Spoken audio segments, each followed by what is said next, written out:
So pretty much like everyone on the site, I love playing video games. They can be challenging, engaging, fun, frustrating, and sometimes downright annoying. But one of the things that's always surprised me about a video game is how much it can make me laugh. And I'm not talking about the "oh my god, I can't believe they made this" kind of laugh, all through the bad acting. You were almost a Jill sandwich. You're right! I'm talking about games that they're not only great fun to play, but they're actually really funny to sit and listen to. So welcome to my top 10 funniest games I've ever played. To make it fair, I've limited it to one game per franchise. Keep in mind this is my list, so if you don't agree with it, don't feel bad. It just means that I'm right and you're wrong. Number 10. Futurama the game, on the PlayStation 2, Xbox and GameCube. Okay, so I'll admit it, this isn't the best way to start the list, and I'm not about to sit here and say the game was an instant classic. I mean, it had a lot of faults, but even its harshest critics can't deny that the game was side-splittingly funny. Oh, what happened? You were crushed under 2 tons of debris. And you died! It was so funny! I guess you had to be there. To me, and I know I'll probably be in the minority here, the writing of the show and the game is what sets it apart from Family Guy, and that's why you won't be seeing Family Guy on this list.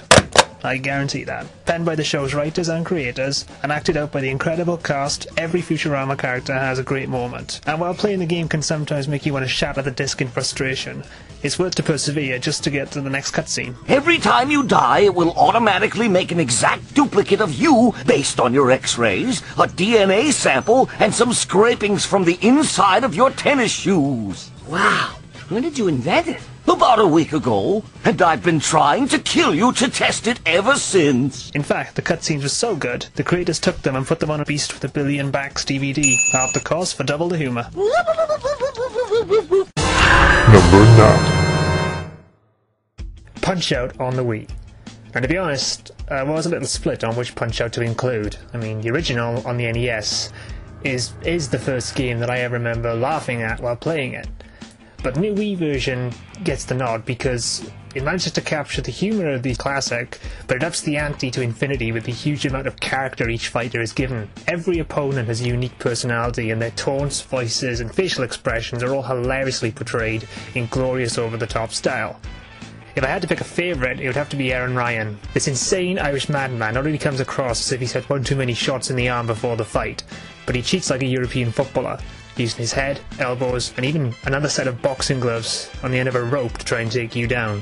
Complete with an hilarious over-the-top Irish accent, he'd even pick fights with the referee and people in the crowd during round breaks. Let's go, I'll take a piece of it out. Like Finlay from the WWE, well, before they gave him a son and changed his music, he's Irish and he just loves to fight.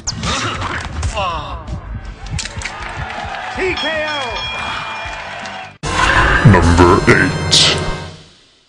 Super Mario RPG on the Super Nintendo. Living in the UK, I never had a chance to play this game when it was originally released, thanks to the geniuses at Nintendo, who decided not to give it a European release, but I'd heard a lot of good things about it. And with the release of the Wii, the Virtual Console, I finally got my chance to get my hands on it. And while the game is a blast to play through, it's also sprinkled with some great little touches of humour. In fact, looking back at the game, it was probably the first Mario title to give all the well-known characters like Mario, Peach and Bowser a distinct personality, and it was the first Mario game that clearly didn't take itself seriously. Great game references like finding Link and Samus asleep in inns, references to past games about the princess constantly being kidnapped, and Bowser and Mario being forced to work together, with Bowser still trying to maintain an evil hate-the-world persona. It's just great fun. And to get round the fact that Mario is a silent character, he pantomimes everything he tries to describe, and that's just hilarious in itself. While the game definitely has sequels in the form of the Paper Mario titles, they've yet to capture the brilliance, the design and the humour that this game possesses. Number 7. Bully on the PlayStation 2, Wii and Xbox 360. Now without a doubt, Rockstar are the undoubted kings of social satire. A Bully represents their shot at the schooling system. On a personal note, it's actually the only time I've ever enjoyed going to school, having hated my 5 years in comprehensive, or high school for Americans. As well as being able to get a lot of my personal demons out while playing the game, I also managed to get a hell of a lot of laughs out of it as well. While the main game itself truly has some laugh-out-loud moments, the drunken Santa Claus being a personal highlight for me. I'm, Santa Claus, right? Oh, yeah, right, Santa Claus. How could I forget? We met a few times when you crept into my bedroom when I was asleep as a kid. It's the little things that set it apart. From the interactions between you, your classmates, the teachers and the townspeople, which don't affect the overall arc of the game, it's listening to the conversations these same non-playable characters have with each other that shows how much effort actually went into the game. The vapors have got to me again! With a fantastic script and superbly active performances from all involved, Bully manages the difficult task of getting you to laugh and to learn at the same time. Oh yeah, and sticking a jock in the trash never gets old. Number 6. Mad World.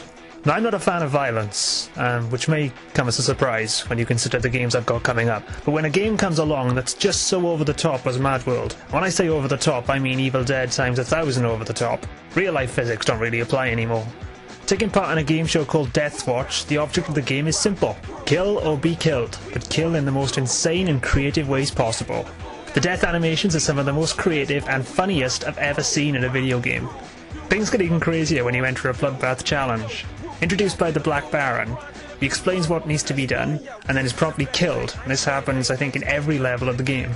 To further put the game over the top, Greg Proops is Howard Buckshot Holmes, and John DiMaggio plays former Death Watch fighter Chris Creeley, and they provide commentary over the proceedings. And if you're like me, and you're a little bit demented in the head, you'll find yourself laughing your ass off. Not so fast. And Jack wins! I think after hitting that peak at Elise, we all win. She's out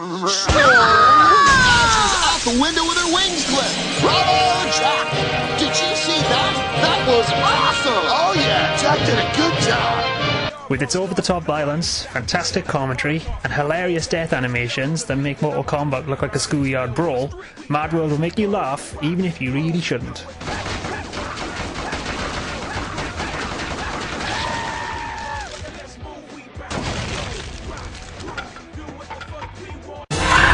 Number 5. No More Heroes on the Wii. Yeah, I know I said earlier I didn't like violence, but like Mad World, this is an exception. For starters, you get to use a lightsaber. A frickin' lightsaber, people! Playing as Travis Touchdown, doing various odd jobs around the city of Santa Destroy, taking your money, putting it into account, and then going and killing the world's best assassins. The great thing about Travis is he's not interested in the money, or the power the position will bring him. The only thing he wants to do to get to number 1 is to have sex with his mysterious benefactor, Sylvia Crystal. And let's face it, why wouldn't he? Look at her. Okay, how about this? If I become number 1, will you do it with me? Yeah, I know she's a computer sprite. Go shoot me. Travis is a slob, living in a downbeat apartment with his pet kitten Jeannie. I think there might be a metaphor there somewhere. And spends his time watching wrestling videos and renting pornographic videos, which he frequently returns late. This is Diane from Beefhead Videos. Just calling to let you know that one of the videos returned yesterday wasn't one of ours. It doesn't have a label on it, but it seems to be a recording of a guy humping a pillow. The video you should have returned was, How to Please a Woman in Bed 101 Part 2. Please return it to us soon. Thank you. The great thing about No More Heroes is it's a video game, but it knows it's a video game and celebrates it. The bosses are incredibly over the top. There are sequences that not only break the fourth wall, but they completely obliterate it. And one of the best touches for me, and I think anybody, is that Travis saves his game in the only place where a man feels like a king, by sitting on the toilet. Still, he's not all bad. Look at that kitty. Aww. Number 4.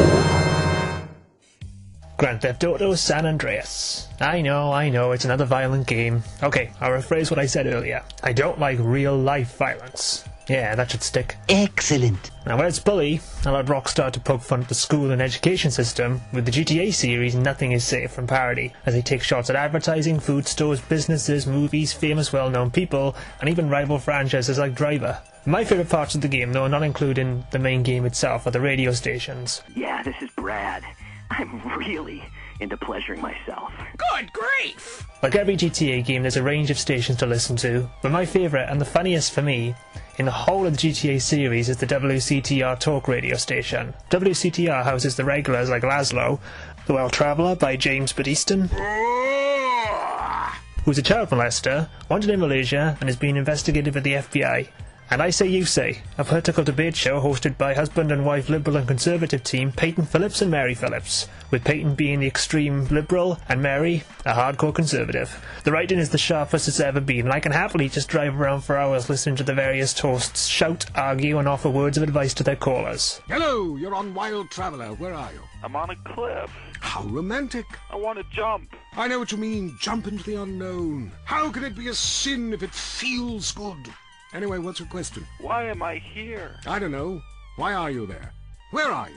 Kenya? No, I'm in Verdant Bluffs. Loathsome place. I'd jump if I were you. I want to go to hell. Me too. Buy a refrigerator magnet when you get there. Everyone has a favourite GTA, and for me, it's definitely San Andreas. When you take the worst qualities of an elephant and a donkey, you get a lot of shit. Number 3. What the f*** is that bloody squirrel? Conker's Bad Fur Day on the Nintendo 64. Now I know this was ported onto the Xbox, but it was originally released on the N64, and I've always preferred this version. The game was created by British-based developers Rare, and begins with Conker vomiting outside a pub, and then maintains this juvenile sense of humour, and so, as you'd expect, it completely appeals to me.